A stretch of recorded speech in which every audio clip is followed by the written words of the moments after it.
নমস্কাৰ। আজি 13 জুলাই 2026। আজি প্ৰথমতে গ্ৰহগতিৰ পজিশ্যন কম থাকিব, দিনটোৰ ৰাশিফল, দিনটোৰ বিশেষ চিঠিপত্ৰ আদি। আজি মংগল বহি আছে বৃষ ৰাশিত, আজি শনি বহি আছে মীন ৰাশিত, ৰাহু কুম্ভ ৰাশিত বহি আছে। আজিৰ দিনটোত শুক্ৰ কেতু সিংহ ৰাশিত, লগ্ন আৰু বৃহস্পতি আজি কৰ্কট ৰাশিত বহি আছে। আজি বুধ চন্দ্ৰ ৰবি বহি আছে মিথুন ৰাশিত। আজিৰ দিনটোত আপুনি যদি জন্মগ্ৰহণ কৰিছিলে, আপোনালৈ হেপী বাৰ্থডে থাকিল। আপোনাৰ নিজৰ ৰাশিচক্ৰ আৰু আজিৰ দিনটোৰ ৰাশিচক্ৰ চালে এই বৰ্তমান বছৰটোত আপোনাৰ টকা পইচাৰ হানিৰ যুগ দেখুৱাই আছে। শত্ৰু স্থান প্ৰবল হ'ব, গতিকে আপুনি পাৰিলে এটা কেটচাই পিন্ধিব পাৰে, নতুবা সদায় ধূমাৱতী দেৱীক আৰাধনা কৰক। মাজে সময়ে দুখীয়া বিধৱা তিৰোতাক বগা ৰঙৰ কাপোৰ, বগা মিঠাই, দক্ষিণা আদি দান কৰক। ধন্যবাদ। এতিয়া আহিছোঁ আজিৰ দিনটো ৰাশিফললৈ। প্ৰথমতে মই মেষ ৰাশিৰ পৰা কৰ্কট ৰাশিলৈ যাম। Aries to Cancer. মেষ ৰাশি, আজি কৰ্মৰ ক্ষেত্ৰত নতুন দায়িত্ব লাভ কৰিব পাৰে। আত্মবিশ্বাসেৰে আগবাঢ়িলে সফলতা লাভৰ সম্ভাৱনা আছে। পৰিয়ালত সুখ শান্তি বজাই থাকিব। অপ্ৰয়োজনীয় খৰচ নিয়ন্ত্ৰণ কৰিব। Lucky colour white, unlucky colour blue, lucky number 2। প্ৰতিকাৰ সূৰ্য মন্ত্ৰ জপ কৰক। বৃষ ৰাশি, আজি ধন সম্পৰ্কীয় বিষয়ত সতৰ্ক হওক। ব্যৱসায়ত লাভৰ সম্ভাৱনা আছে। পৰিয়ালৰ সৈতে সময় কটালে মন ভাল থাকিব। স্বাস্থ্যৰ প্ৰতি অলপ গুৰুত্ব দিয়ক। প্ৰেমত সাৱধান।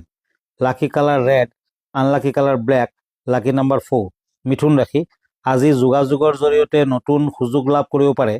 চাকৰি আৰু ব্যৱসায়ত অগ্ৰগতিৰ যুগ আছে। বন্ধু বান্ধৱৰ সহযোগিতা লাভ কৰিব। Lucky colour pink, unlucky colour silver, lucky number 7। প্ৰতিকাৰ মানি পাৰ্চত পাৰফিউম দিয়ক, লগতে এটা লং ৰাখক। কৰ্কট ৰাশি, আজি আত্মবিশ্বাস বৃদ্ধি পাব। বহুদিনীয়া কাম সম্পূৰ্ণ হোৱাৰ সম্ভাৱনা আছে। পৰিয়ালত সুখৰ পৰিৱেশ থাকিব। স্বাস্থ্য ক্ষেত্ৰত খাদ্যাভাসত সাৱধান হওক। Lucky colour yellow, unlucky colour pink, lucky number 6। এয়া আছিল কৰ্কট ৰাশিসকলৰ ৰাশিফল।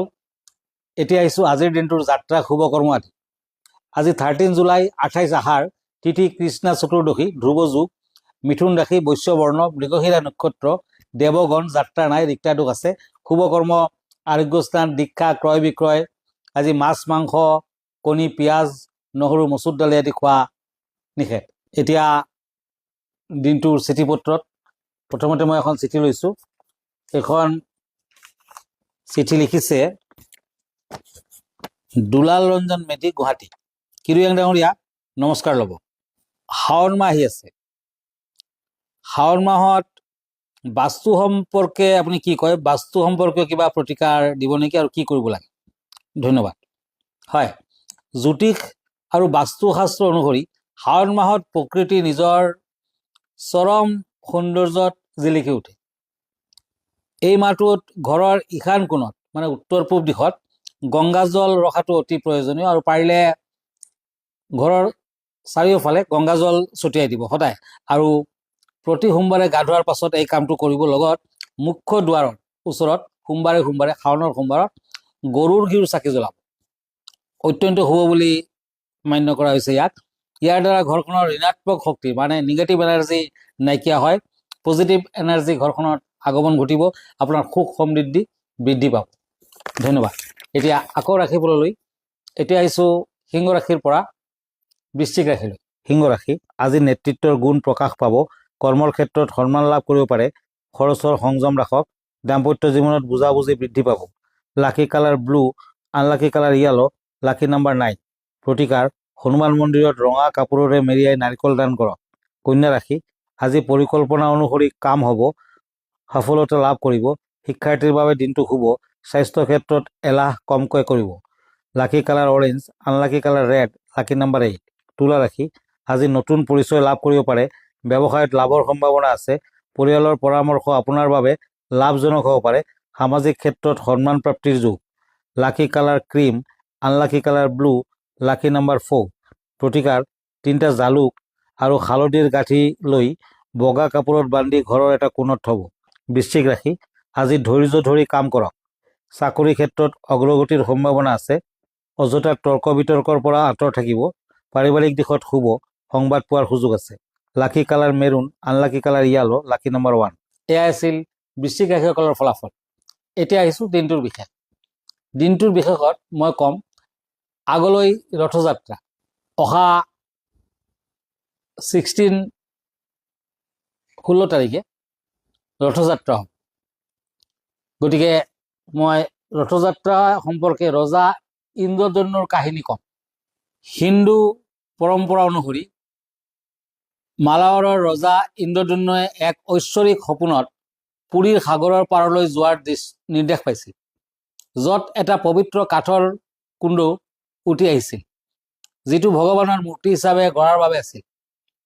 দেৱশিল্পী বিশ্বকৰ্মাই স্মদ্ৰবেশত আবিৰ্ভাৱ হৈ দেৱতাৰ মূৰ্তিকেইটা সাজিবলৈ সন্মত হৈছিল, কিন্তু এটা চৰ্তত, কাম শেষ নোহোৱালৈকে তেওঁক সম্পূৰ্ণ গোপনীয়তা প্ৰদান কৰিব লাগিব। অধৈৰ্য ৰজাই কাম শেষ হোৱাৰ আগতেই দুৱাৰখন খুলি পেলালে। বিশ্বকৰ্মা অন্তৰ্ধান হ'ল।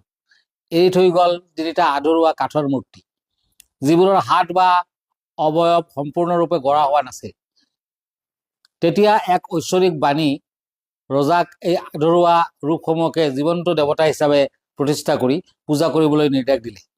এই 3টা ৰূপে ভগৱান জগন্নাথ, ভগৱান বলভদ্ৰ আৰু দেৱী সুভদ্ৰা হৈ পৰে, আৰু তেওঁলোকক সন্মান জনাবলৈ ৰথযাত্ৰাৰ পৰম্পৰা আৰম্ভ হ'ল। গতিকে আগলৈ ৰথযাত্ৰা। সকলোৱে ৰথযাত্ৰাৰ সময়ত ৰথৰ ৰছীডাল স্পৰ্শ কৰিবলৈ নাপাহৰিব। দুখীয়াজনক কল, লেটুক দক্ষিণাই দিবলৈ নাপাহৰিব। এতিয়া আকৌ ৰাশিফললৈ। ধনুৰাশিৰ পৰা মীন ৰাশিলৈ। ধনুৰাশি, আজি ভ্ৰমণৰ যোগ আছে। নতুন কাম আৰম্ভ কৰাৰ বাবে ভাল দিন। স্থাৱৰ সম্পত্তিত লাভৰ যোগ আছে। বিদ্যাৰ্থীৰ শুভ। প্ৰেম আৰু বিবাহত কিছু অসুবিধাৰ সৃষ্টি হ'ব পাৰে। Lucky colour silver, unlucky colour golden, lucky number 2। প্ৰতিকাৰ, তুলসী গছত গাখীৰ মিহলি পানী ঢালক। মকৰ ৰাশি, আজি নতুন চিন্তা আৰু পৰিকল্পনাই সফলতা আনিব পাৰে। বন্ধু বান্ধৱৰ সহায় লাভ কৰিব। কৰ্মৰ ক্ষেত্ৰত উন্নতিৰ সম্ভাৱনা আছে। অপ্ৰয়োজনীয় চিন্তা বাদ দিব। Lucky colour blue, unlucky colour pink, lucky number 5। কুম্ভ ৰাশি, আজি মন শান্ত আৰু আশাবাদী থাকিব। বহুদিন ৰৈ থকা কোনো কাম আগবাঢ়িব পাৰে। স্বাস্থ্যৰ ক্ষেত্ৰত বিশ্ৰাম আৰু সুষম আহাৰৰ ওপৰত গুৰুত্ব দিব। Lucky colour green, unlucky colour black, lucky number 6। প্ৰতিকাৰ, বস্ত্ৰ দান কৰক। মীন ৰাশি, আজি নিজৰ লক্ষ্যত অটল থাকিলে আশা কৰা ফল লাভ কৰিব। কৰ্মক্ষেত্ৰত নতুন দায়িত্ব আহিব পাৰে আৰু আপোনাৰ দক্ষতাৰ প্ৰশংসা হ'ব পাৰে। সন্ধিয়াৰ সময়ত শুভ সংবাদ লাভ কৰাৰ সম্ভাৱনা। Lucky colour golden, unlucky colour maroon, lucky number 8। প্ৰতিকাৰ, হনুমান চালিচা পাঠ কৰক। এয়া আছিল মীন ৰাশিসকলৰ ফলাফল। মই ইনষ্টাগ্ৰামত আছোঁ, ইউটিউবত আছোঁ, মই ফেচবুকতো আছোঁ। এভৰি ছানডে ৰাতি 9টামান বজাত মোক ফেচবুক লাইভত পাব। আমাৰ ঠিকনা এষ্ট্ৰলজাৰ কিৰো য়াং, Ratna Kuber gems and jewellery, Paltan Bazaar, Manipuri বস্তি, গুৱাহাটী 7। ফোন নম্বৰটো হ'ল 8822911171, আৰু এটা নম্বৰ হ'ল 9957421212। আমাৰ ইমেইল এড্ৰেছটো হ'ল kiroyangastrologer@kiroyang.com। ধন্যবাদ, নমস্কাৰ।